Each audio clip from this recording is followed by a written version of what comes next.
Hello and welcome. There's been a sustained attack on Christian belief, Christian ethics and a Christian worldview during the whole of the last century and a bit beyond. And one of the more interesting questions this presents is what's going to happen when the glue that Christianity provides is dissolved? In what ways will our social order change and perhaps even fall apart? Because the challenge to the ethics that we've been following is not replacing Christian values with another preferred, profound philosophy of being. Instead, it's an act of repudiation, vandalism and destruction. In terms of power, however, there has been an attempt to replace the Christian understanding of the sanctity of the individual with the politics of the collective. We matter only because of the group we belong to in terms of our sexual appetite or our skin colour. And this represents a very primitive form of new tribalism in which the whole spectrum of what we valued as human rights, along with freedom of speech, will soon disappear and be abolished. The cultural changes then are mainly about sex and partly about power. In terms of sex, hedonism, or the pursuit of pleasure, has replaced the Christian virtues of self-discipline and continence. In terms of power, the individual has sought autonomy without responsibility. But in the arena of power, there has been an attempt to change one system for another. The question of what might be happening to our values has been reignited by a survey the Times launched recently. They polled a sample number of Church of England clergy, and they came to some conclusions that raised two very important questions. To what extent has our society lost its faith in Christianity, along with the inevitable question of how much Christianity did the Church of England believe in the first place? Well, one result that was not expected by outsiders, though no surprise to insiders, was the level of exhaustion and demoralisation that many of the clergy said they experienced. And that in itself was a feather in the wind about the lack of vision and self-belief in the church itself. Without vision the people perish, said Isaiah. And demoralisation suggests either there's something wrong with the project or something wrong with the way in which the project has been understood and practiced, of course.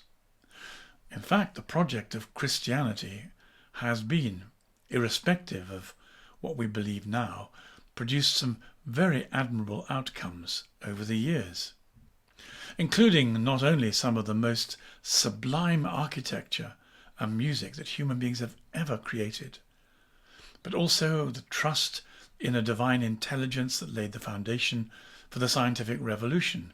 Science either did only or could only happen because it was part of the Christian vision of the universe. It was the child of Christendom. Our technology and our anesthetics grew from a vision of the world that there were rules and purpose, and they were so real that they could be discovered and trusted. It led to a phenomenon that we rightly treasure in the development of human rights. Christianity declared all people sacred because they were made in the image of God, an enormous change, and because sacred, worthy of protection and defence, both when well or ill, when strong or vulnerable. It led to the abolition of slavery, uniquely at the hands of committed Christian campaigners. It provided the foundation of the care and responsibility towards the neighbour in English common law. So what will happen if society becomes less Christian, as the statistics indicate is happening? Well, let's begin with culture. We're surrounding ourselves with ugly buildings and ugly music, which are depressing and dehumanizing. We don't do beauty anymore, just utility, and that rather badly. We've astonishingly lost faith in science. We can't even answer the question, what is a woman? Because we've chosen to preference the wishful thinking of the rather untrustworthy imagination over biology, science. And from that has come a whole movement Though whatever the arguments in favour of or against, has ended up in the surgical maiming and sterilising of a large proportion of our kids. That outcome isn't either scientific or fair for our confused children. Human rights have been diminished, so that just as Orwell warned and described, with all people being equal except that it became 2 legs good, 4 legs bad, some more equal than others. Now, for example, if you believe in traditional marriage, it suddenly turns out you don't have the rights to be employed in whole swathes of society. The courts have been awash with teachers, social workers, doctors, lawyers and nurses who've lost their jobs because they believed in the Christian vision of heterosexual marriage, one man and one woman producing their own children and creating society. Some human rights, it's turned out, are becoming less valuable than others. And so far from abolishing slavery as Christianity does, our society seems very comfortable with levels of human trafficking to feed our sex addiction. There means there have never been more slaves in history than there are today. The figures are that between 2016 and 2021, the number of slaves worldwide grew from 40 million to 50 million. That's not progress. Despite the propaganda of Black Lives Matter and teenage student ideological political fervour, that's regress, that's barbarism. Christianity did better than that, but it's getting worse. Throughout Christian history, the poor were fed, hospitalised and educated by the church. Lives were precious. Now, with the doctrine and development of euthanasia, some states have started to kill teenagers who are simply just very depressed. And in a few years, the slippery slope argument will do just what it always does and move things from being a right to being an expectation. If the legislative pattern continues, no old person will be safe. As citizens who are no longer productive or useful will have their right to life questioned as they use up slender, increasingly slender, medical and social resources that, it will be argued, could better be used elsewhere. The old and weak will become as vulnerable as the young and weak, and as the Christian vision of protection for the preborn was swept away, we dispense with, that is murder, 73 million preborn children every year. Christianity protected people and passed laws to do so. Our present culture is dangerous to people, particularly people in the womb and in the last stages of life. Our present culture is fond of saying that words have consequences, and so do ideas. You may choose not to believe there is a God who made you with care and love and came looking for you to turn you around and accompany you home. And you have every right to believe what you like. But if you judge beliefs by the good that they do, humanity, well, it may be that our society, by rejecting Christianity, is depriving itself of qualities of goodness, of compassion, of forgiveness, woke never forgives, truth and beauty that will be missed when they're gone.